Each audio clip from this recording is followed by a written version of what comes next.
Welcome to the Tech Talks Daily Podcast, where you can learn and be inspired by real-world examples of how technology is transforming businesses and reshaping industries in a language everyone can understand. Here is your host, Neil C. Hughes. Welcome back to the Tech Talks Daily Podcast. Now, as you all know by now, I'm an open book. I'm a big fan of music and technology. But what happens when both of these worlds collide? Well, I recently read a great article in Mixmag, and the title of that article was, "Is Digitisation the Way Forward for Our Music Collections?" And that was with record shop founder Obi Fernandez, which, if you've not heard of it, is a global platform where fans can now pick up digital collectibles. And they also have a global platform where fans can pick up digital collectibles for electronic music. And this got me thinking, there are so many waves of attention and money flowing into NFTs right now, but it hasn't reached the vast majority of artists and creatives. And that's something I wanted to expand on today. It's a great chat between two guys who simply love music and technology, and it just kind of feels like a really cool vibe. So buckle up and hold on tight as I beam your ears all the way to Mexico, where record shop founder Obi Fernandez is waiting to share his story. So a massive warm welcome to the show. Can you tell the listeners a little about who you are and what you do? Sure. My name's Obi Fernandez. I'm CEO and founder of Let the Music Pay, which is the creator of Record Shop, a music NFT platform that's had a lot of success in the last year. I'm also a career technologist and serial entrepreneur, 25 plus years at this point. And I'm also a music artist and DJ. I've been a DJ my whole life, and I've been releasing music for about 5 years on some pretty cool trance and progressive house labels. Awesome. And that's got me kind of curious how the worlds of technology and music collided from you. So can I ask that you share your origin story and how those worlds collided? Oh, well, growing up on the outskirts of New York City, the music of the era, the 80s, club music was in vogue. I was definitely into early hip hop, and house music was a particular love, and that got me into electronic music and DJing. I had a cousin that was a DJ in the disco era, and he kind of taught me to use turntables and things like that. So I guess you could say it was part of the family. And yeah, I mean, that I've been in music kind of my whole life in one way or another, the DJing, piano lessons as a kid, and got into what they call bedroom producing, which is making music, at home and kind of as a hobby. In around 2001, started buying MIDI equipment and things. And at the same time, I was in the right place at the right time for sure with the first .com boom and being a programmer and kind of having a love of technology since an early age. And yeah, managed to do pretty good for myself, as a programmer in the early years, and ended up writing a book that became quite celebrated called The Rails Way, which is now in its 6th edition. And that's considered the Bible of Ruby on Rails programming by many. So that got me a lot of notoriety, and I was able to start a very successful consulting business for a while called HashRocket. Sold that about 12 years ago or so, and ever since I've been doing startups in one way or another, or consulting startups as a CTO. So a year ago, I was working on. I've been involved in crypto for years, just kind of as a hobby or something interesting as a new technology. And about a year ago, I was in a little bit of a lull career-wise, and I was looking for the next thing to do.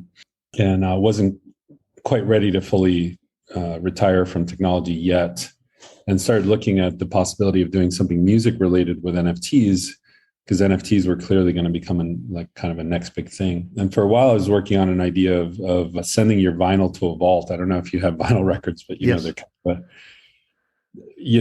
there's something that's near and dear to any vinyl collector's heart, but they're also very big and heavy if you have a big collection to move around. And as I was mentioning to you before the show, I'm living a digital nomad lifestyle, so I haven't been able to take my vinyl collection, which is 20-something boxes of vinyl, with me. So I was thinking of making a business of receiving people's vinyl and putting it away securely in a vault, if you will, and then giving them NFTs for it that could become kind of like a derivative trading product, if you will. So imagine going to Discogs, but instead of buying physical product, you could buy an NFT of the vinyl to just have it in your collection, something like that. So anyway, I didn't end up doing that because I noticed that NBA Top Shot was doing really well. And I contacted some friends, including my best friend, who's now the CTO of the company, and Paula, who's another co-founder. She was one of the first conversations I had about the idea. So she runs a label called Pure Trance, and her and Rich Silverstone, her partner, have put out a lot of my music. So I reached out to her and I told her about this idea of releasing music and marketing it as NFTs, as opposed to unlimited digital MP3 files. We could, as musicians, sell music as limited edition digital files, with the NFT serving as a kind of a certificate of authenticity and a way of imposing scarcity, which has been missing for 20 years. And one of the main reasons that the value of music has plummeted. So she was enthusiastic about it, and we started a company. So then 10 months later, here we are. Oh, man, that's incredibly cool. So that path led you to Record Shop. And for people that are listening and hearing about it for the very first time, can you tell me a little bit more about it and what your company ethos is? Well, our main company ethos is that music is valuable. And that stems from when I started working on this idea, Clubhouse was very in vogue. I don't know if you remember that. Kind of led to Twitter Spaces, right? So I was in a Clubhouse chat at one point, and I heard BT, who's a famous electronic music artist who I idolize, frankly, say that nowadays music was a loss leader for everything else that he did. And I respect his opinion, but it broke my heart because as a fellow musician and as a fan of BT, I would like him to continue emphasizing his music. I really like his music, and I don't care so much about the other things he's doing. So that had an effect on me. I meditated on it, and I spoke to a lot of my musician friends, and we decided, we don't really want our music to be seen as a loss leader or an aside, that needs to be supplemented with the latest, TikTok craze or looking, putting on airs on Instagram or costumes, or all these things. And also, the pandemic's been raging on. And a year ago, we were kind of in the darkest periods of it, right? So that destroyed the livelihood of a lot of working musicians to the point they were selling studio equipment and such. And that informed our ethos as well, which is if music could actually be made valuable again, we wouldn't be so dependent on touring, which means we wouldn't be selling studio equipment because of the pandemic, because we're not able to go out and do shows, It's a precarious lifestyle as it is, I mentioned before that I kind of been on the border of retiring from technology. And one of the reasons that I stay in technology is that I wouldn't be able to make a living if I went full time into music, right? So Record Shop is the manifestation of that ethos, right? It's a mechanism for established musicians with a fan base to drop new music. The music is in collectible form. So if you can imagine a box set, like the famous box set from Radiohead, that would include perhaps a few CDs, a poster, some multimedia and information, things like that. We're kind of the modern incarnation of that in certain ways. That's one way of looking at it. So these little box sets can be distributed to fans. They're interesting. Some in the NFT field consider them cool things to speculate on. And that's okay too, although we prefer the real music fans. But we sell them, and we sell them backed by NFTs that exist on Flow blockchain, which is a very environmentally friendly blockchain. Dapper Labs, the company that created Flow blockchain, created it specifically to be green and very, very affordable when it comes to gas. Transactions on there are super, super cheap. They've told us that a transaction on the Flow blockchain costs less than an average social media post in terms of energy usage. Not sure how they calculate that, but the gas fees do work out to be 0.00007 cents. Wow. So it's something like that, where to the point where it's almost irrelevant, So we chose to go with Flow blockchain. Our NFTs exist on Flow blockchain, and we distribute this music to fans, and we have over 26,000 registered players and many thousands that are active on a day-to-day basis. And they trade these things on a marketplace. So we also have a secondary marketplace, and there's a community attached to that, and the community is very lively, and they discuss the worth of this artist versus that artist. And the artists also participate in the community, and that's a big deal. They pop in and they'll have conversations, or they'll work on music together. Or we do contests and challenges. We've given away all expenses paid trips to shows. One of our early artist adopters named Solarstone, who's done a great job. We ran a contest in conjunction with him, and we gave away 20 lifetime guest pass access NFTs to his fans. Yeah, things like that. So it's one of the more successful music NFT marketplaces that's out there, and it's the main one for electronic music, and it's also probably the biggest one in terms of sales volume. Over 2.5 million in sales volume. That's on a green blockchain, like Flow blockchain. There's certainly other music projects, and there's artists that have sold a lot of product on Ethereum. But a lot of music fans and a lot of artists have kind of ethical concerns about doing things on Ethereum because of the energy consumption of proof of work blockchains like Ethereum and blockchain and Bitcoin. So yeah, we don't have those concerns, and we think that whatever form it may end up evolving into, crypto and blockchains and NFTs are here to stay. So it's kind of silly to say no, it's all bad. In reality, it's a technology, it's a technological revolution, and as an entrepreneur and as someone who's trying to do good for the artist community, I think what's plain is that we can pick and choose the parts of that technology that we want and the ones that we don't want, and use that to benefit our community. It's incredibly cool what you're doing here. And so much has changed over the last 2 years. And obviously COVID decimated the live music industry. So I completely get your points there. Thankfully, things are starting to pick back up again. But what role do you see Record Shop playing in this future now, and as the music industry continues to evolve? Well, we see a future in which streaming is no longer the main revenue source for successful musicians. Yeah. And I say that in that way because streaming is not the main revenue source for 99% of musicians. You have to be very, very successful, basically a pop artist, in order to make a decent living just from streaming platforms. And that's unfortunate because it means that if you're trying to make a living as a musician, and you're not Beyonce or Justin Bieber, then you have to supplement your income with other things. And those other things range from scoring movie soundtracks and, selling music for commercials and whatnot, to touring and gigging, of course, to driving an Uber. Right. And unfortunately, a lot of my colleagues, fall in the lower band of that spectrum, where they struggle to get by or they have to have day jobs. And that, of course, impacts their creative output, because a day job does take a lot of your emotional and mental capacity, and you can't focus on your music as much as you'd like to, and that impacts people's happiness, of course. So what we see is a future in which, through Record Shop and through other technologies that are evolving in the space, there is more merchandise value, and I use that term for a very specific reason, in the music output that we create as artists and as music-related brands. And that merchandise is digital in nature. So we're not talking about putting even more plastic into the oceans or, going back to vinyl and CDs. We do see that vinyl has seen a resurgence, right? But it's still a niche thing. We think that limited edition digital goods can be a mainstream thing.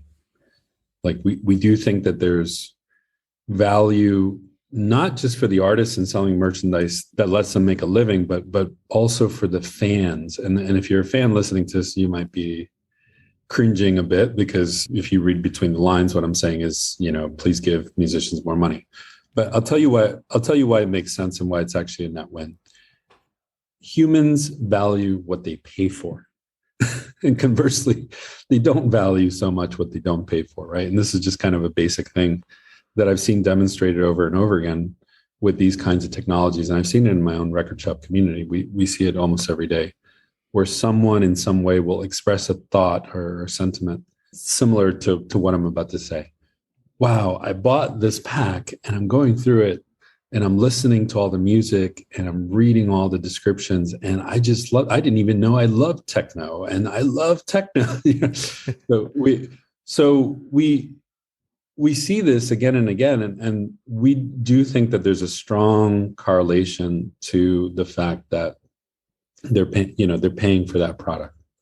And because they're paying for it, just like you would value, a $500 bottle of wine, it would taste different than a cup of house wine that was given to you, on the house, because you walked into someone's, free party or something like that, right? There's a difference in that, in the style of consumption, and maybe a lot of it's in your head, but it doesn't matter, because when it comes to something like music, where there is such a strong subjective component, that enjoyment is real, even if it's triggered quite a bit, or facilitated by the fact that you paid for that product, it's still real. You still get more out of it. And for an artist that's wanting to keep close engagement with their fans or build new fan bases, that's critically important, right? The future of music that we don't want to see is one where increasingly music is viewed as just a passive activity. You hit play on a playlist while you go to the gym, or while you're preparing dinner, or while you're having a dinner party, and you don't even know who made that music. Yeah.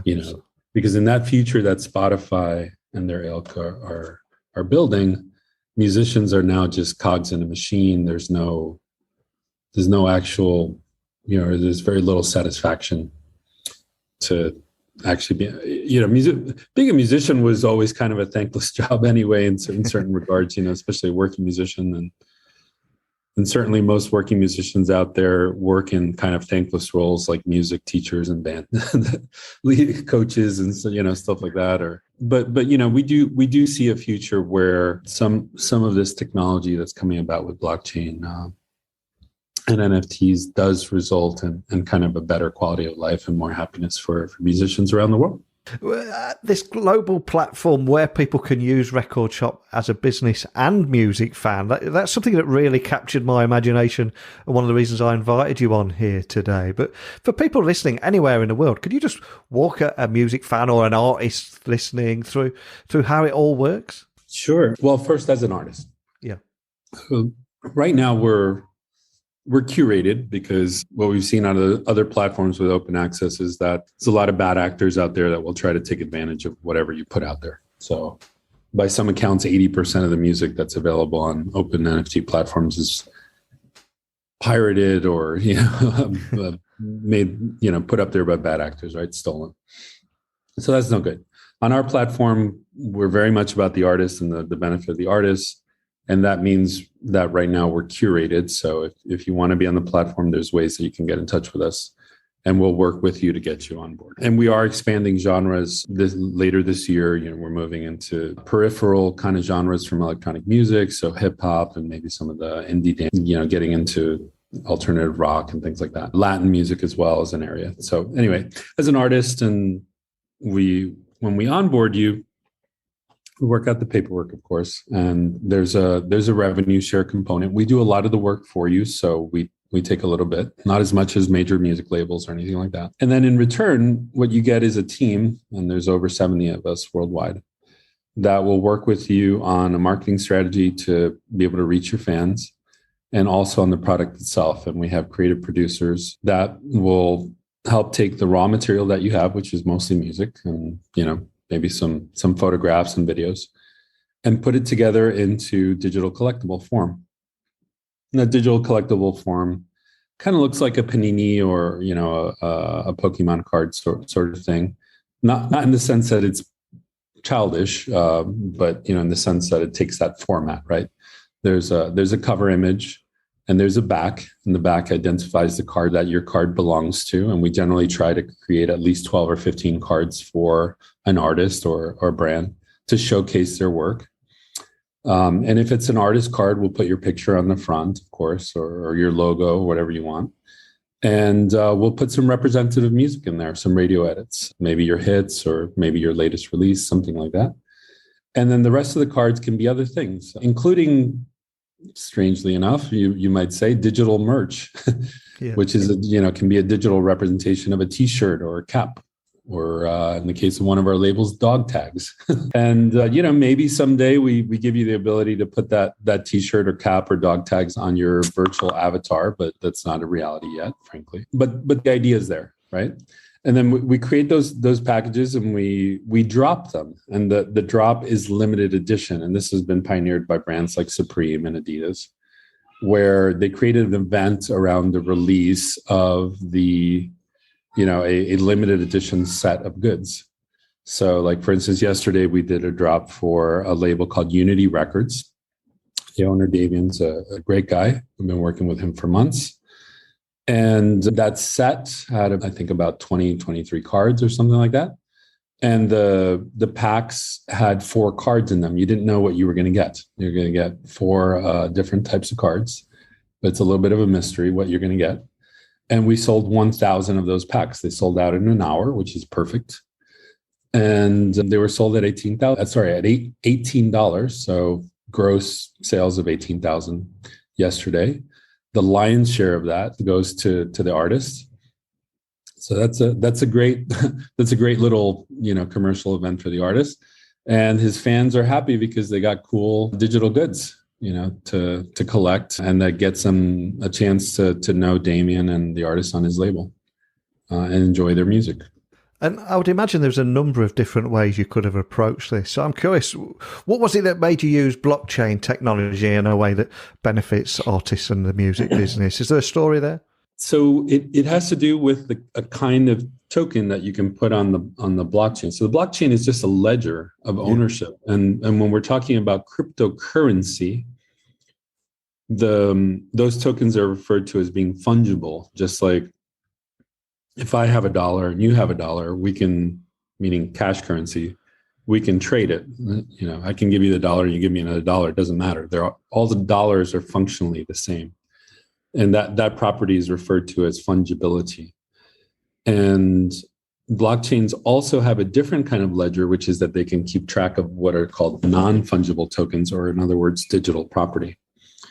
And in the real world, you could consider, for instance, the deed to your house or your car, the title, as a non-fungible token. So even though one title looks exactly like another title, they're very different and they have very different value because they're attached to a real-world item. It's the same thing with NFTs. They're essentially a title to a digital good.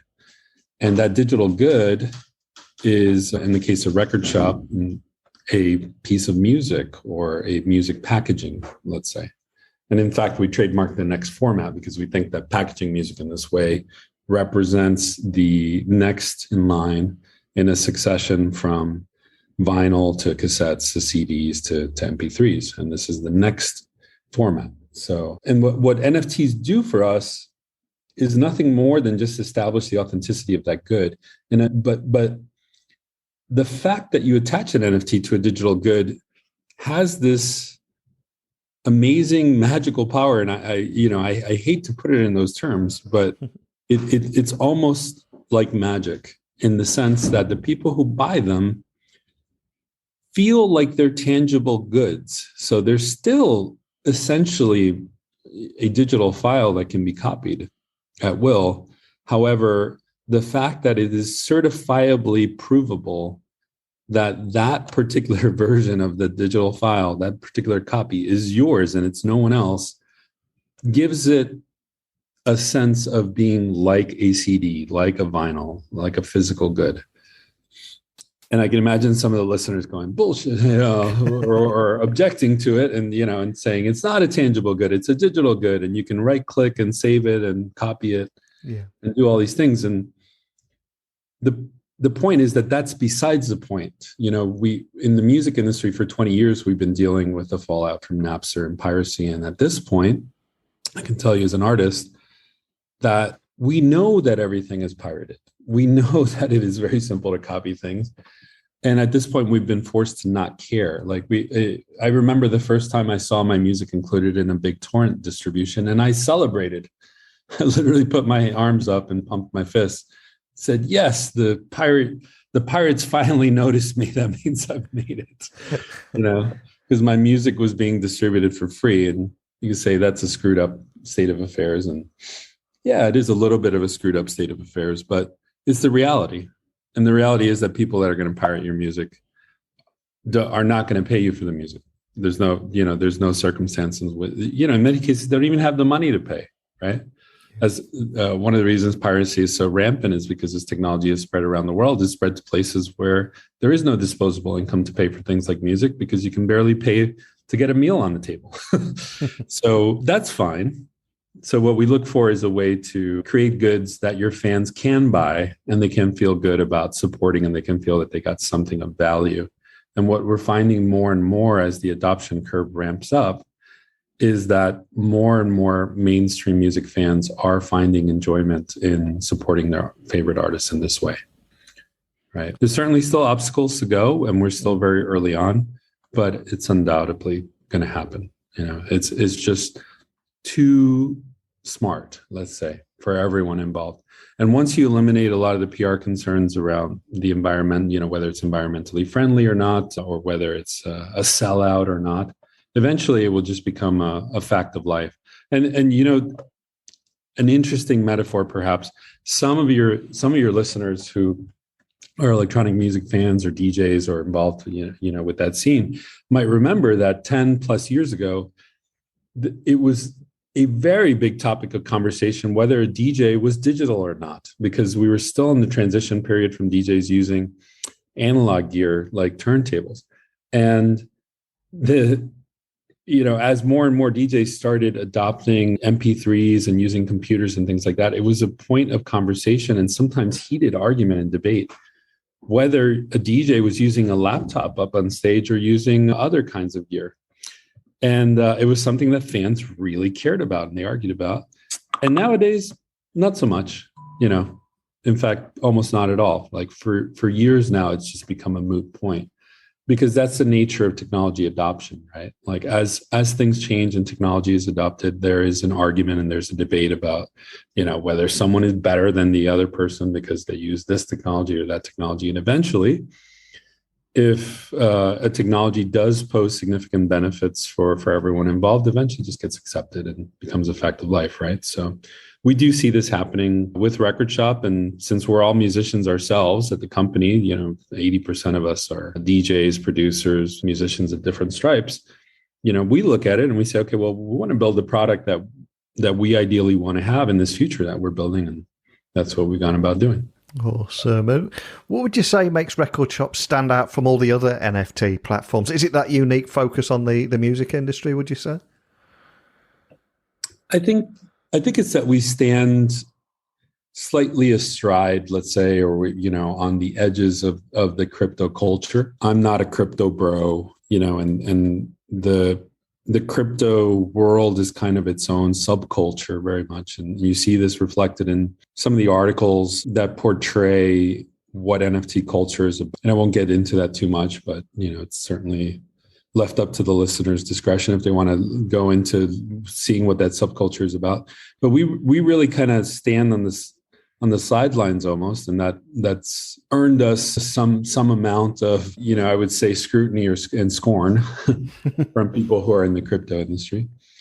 But we look strategically at the things that make sense from crypto, and in this we're following very much the lead of Dapper Labs, who is essentially our patron. They're very large investors in our project. They're the creators of Flow Blockchain and NBA Top Shot. And one of the things that we admired about NBA Top Shot is that it didn't put the emphasis on NFTs and crypto. It put the emphasis on fandom. Right? Put the emphasis on the joy of collecting these moments for NBA fans. And we followed the same playbook. Essentially, we looked at the success they've had, and they have over 1 million players. And one of the most successful NFT projects out there. We said, okay, we're going to do something very similar for music. Now, it's evolved on its own kind of branch of the tree. And one of the things that sets us apart from most other music platforms is that we don't work on Ethereum, for instance. So there's no gas fees that is paid by the consumer. They don't have to have a MetaMask or other kinds of wallet. They don't have to pay these exorbitant fees to try to participate. And the other thing too is that our emphasis has been on established acts. right? So because of the controversial nature of a lot of these other NFT platforms and Ethereum, a lot of established acts won't touch it with a 10-foot pole because they know they'll get severe lashback from their fan base.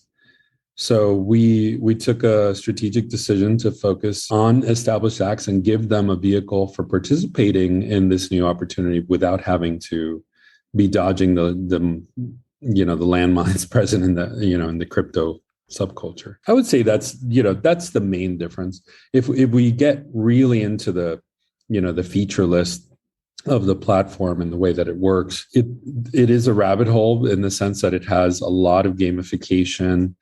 And there's a lot of fun functionality that we've built in around artifacts, which are tokenized items of the culture. And that's everything from, glow sticks to drag queens to we recently did a porta potty challenge where you could turn an NFT of a dirty porta potty into a clean one with the promise that your pristine porta potty limited edition NFT would give you access to clean bathrooms at festivals. People were very excited about that. And so this the fun kind of sometimes tongue-in-cheek approach that we take to it is a reflection of my firm belief that DJing and electronic music and nightlife culture should be about fun. It's about the party and aspect of it, and shouldn't take itself too seriously, right? Yeah. So yeah, hopefully that answers your question. I mean, that's kind of where I see it as, and we're also affordable. That's something that maybe hasn't come up.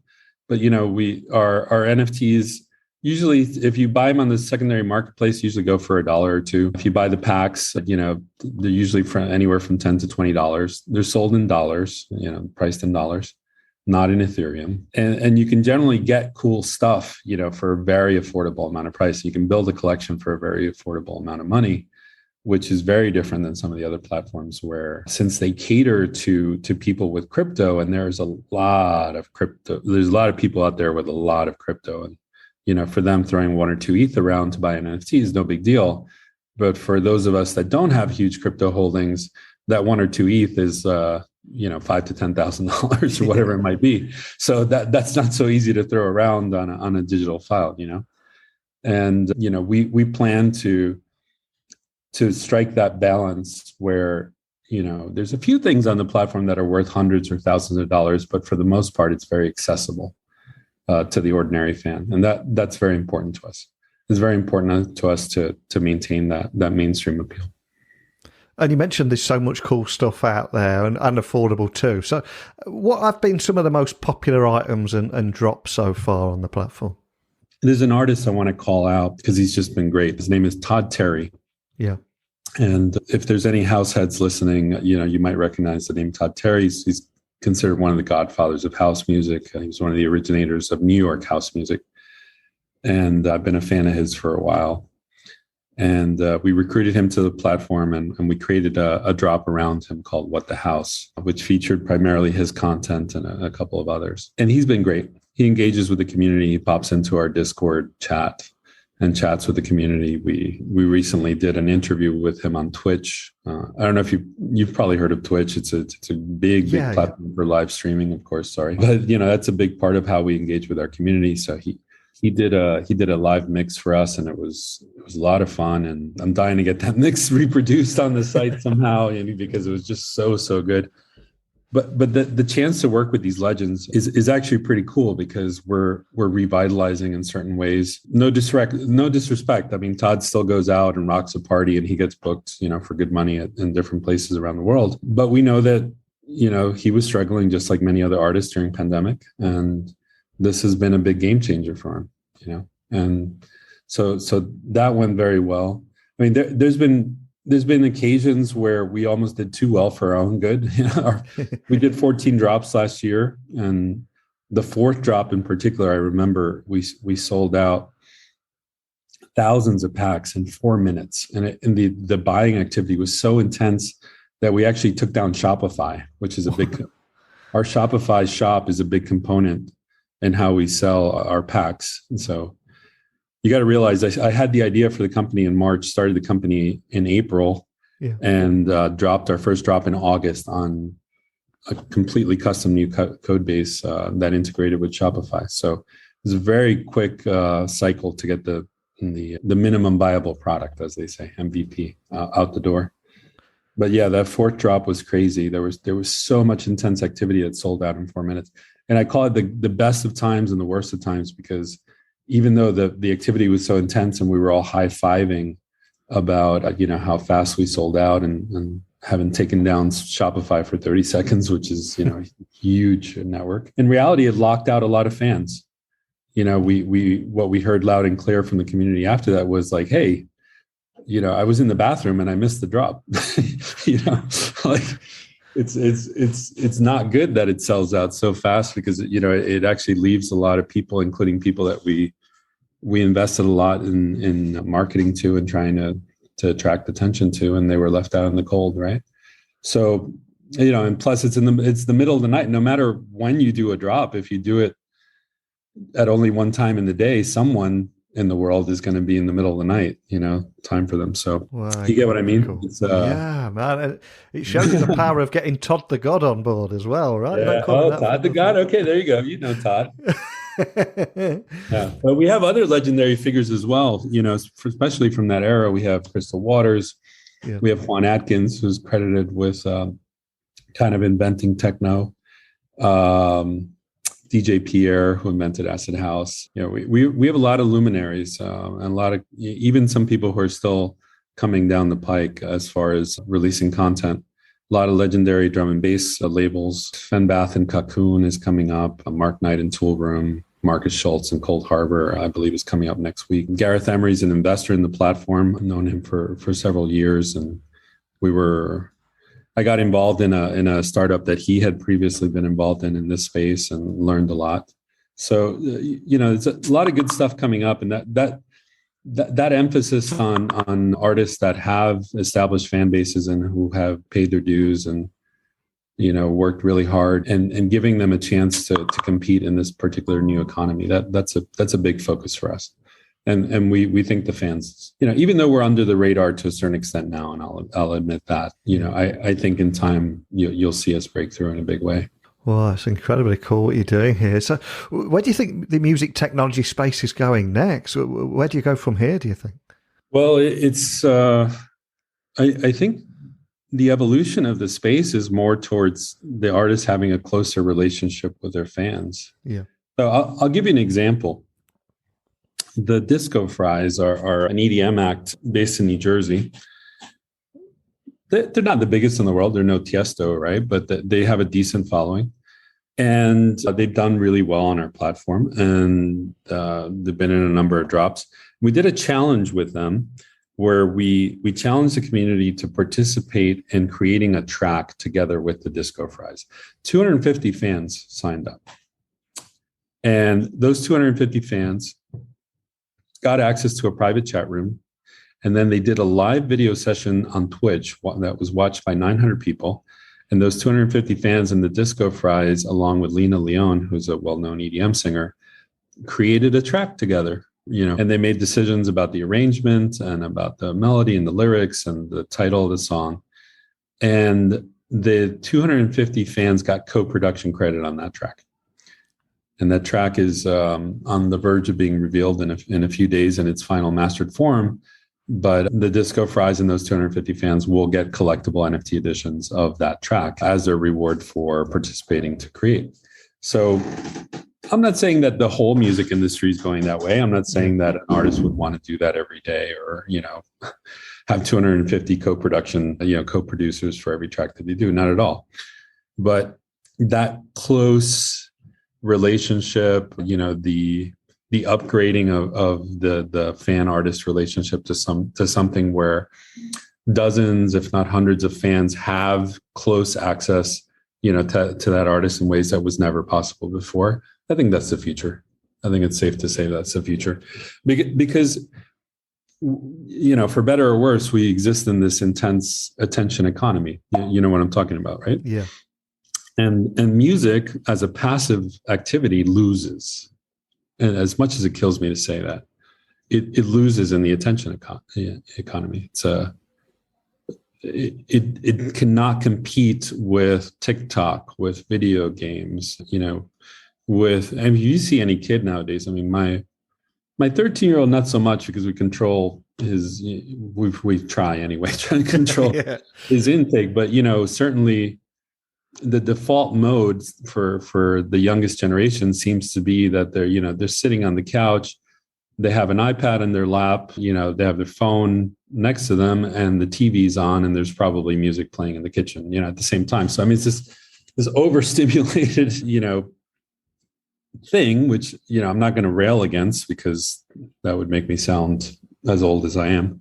But it's different, and it's not one that passive music consumption can really compete against. And if, artists want to maintain a significant relationship with their fans, and by that I mean that their fans even know who they are, you have to have a closer relationship with them, right? And that's going to be uncomfortable for a lot of existing, viable musicians. Will not be able to viably continue at the level that they were before, because it's a brave new world that we're entering. And actually, as we open up the platform to more and more independent creators, we do expect that a lot of those will eventually eclipse, our existing lineup of stars, because in contrast to a lot of the artists that we've signed up, these new creators that will be coming on board will be waking up every morning thinking, how can I do something super cool with my NFTs today? Right. And if you're Paul Oakenfold or whoever, nothing against Oki, he's a friend of mine. I've put out music on Perfecto, but he's not waking up every day thinking, how can he make cool NFTs? Right. He's thinking, how can I be Paul Oakenfold today? More. So you get what I'm saying, right? Like it's a complex new world. It's definitely much more difficult to navigate. There's lots of pitfalls. There's a lot more engagement needed, and that can be exhausting in its own way. But what we're trying to do is just, to create these opportunities for our artists on Record Shop to engage with that community in a way that is not overwhelming. That does not require them to be computer scientists or master the intricacies of crypto, or, lose 20 ETH because they sent it to the wrong wallet address, or, things that happen, right? Yeah, they really do.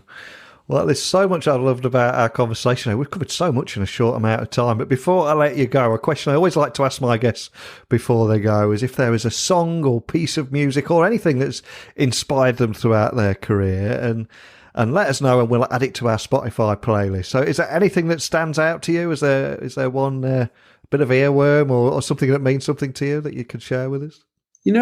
Solar Stone's 7 Cities. Oh, nice. Do you know it? Yeah. What's the reason behind that? Is there a story? There is. He gone quiet. There is a story. Yeah, there was. So it was one of the first trance imports that I bought. Yeah.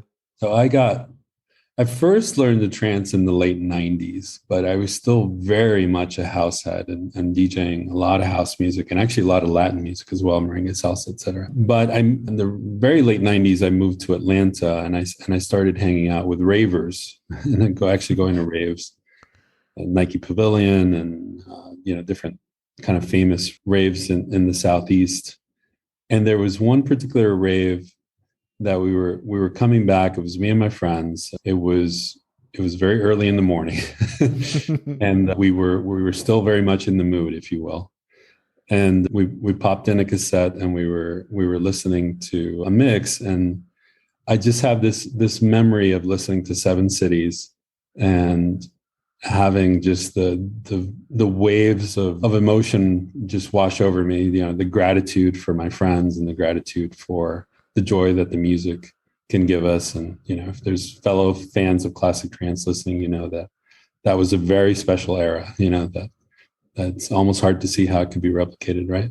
Yeah. And that music over the years has just been iconic to me as the representation of that little moment, that little beautiful moment in time, where everything was so pure and so joyful. And there was so much plur, as you will, so much unity and love. And I have the honor to now be good friends with Rich Solar Stone and to work with him, and to have helped make a significant positive impact and, and his quality of life and happiness, in the recent years, because he's one of the big artists in Record Shop. And that was in no small part because of that song, because throughout the years, he's been one of my favorites, and in no small part because of that song. So even though there's many Solar songs I could mention, I'll go with that one. Oh, man, I absolutely love that. And the reason I asked that question is just to try and get those beautiful, pure moments, those stories out of again. So that's one that will stay with me for a long time. Well, thank you so much for sharing that. And for everyone listening that wants to just find out more information about Record Shop and maybe even join your community, etc., what's the best starting point? Yeah, so if you just Google Record Shop, it should come up. If you go to recordshop.com, it'll come up. Our name is RCRDSHP, which is Record Shop without the vowels, but that's kind of hard to remember. So if you just type in Record Shop spelled out .com, it'll get you where you need to go. Awesome. Well, I'll add that to the show notes so people can find you nice and easy. I think we could have chatted for another couple of hours about so much and digging deep into. It sounds like we have some of the same music tastes. Yeah, man. I'm a huge music fan. That's a hot podcast episode on its own. But thank you so much for sharing your story, the great work you're doing. Thank you so much. Appreciate it. Music and technology just feel like a perfect cocktail, don't they? And it feels like you could just talk about them both for hours. And we nearly did there. But what an awesome guy Obi is, and a man I do hope to meet with in the future. And also a big thank you to him for just being an all-round great guy and a classy guy. He even sent me my first NFT at the end of our conversation. So a great guy. I'd love to hear your thoughts on everything we talked about today and how these worlds of music and technology and NFTs, etc., are all colliding. And as always, you can email me, techblogwriter@outlook.com, Twitter @NeilCHughes, and my website is techblogwriter.co.uk. I'm really interested in your take on anything we covered today, so keep those messages coming in. But I'm conscious I've taken up far too much of your time today, so I'm going to prepare tomorrow's guest for you all. But a big thank you for listening, and until next time, don't be a stranger. Thank you for listening to the Tech Talks Daily Podcast with Neil C. Hughes. Remember, technology works best when it brings people together.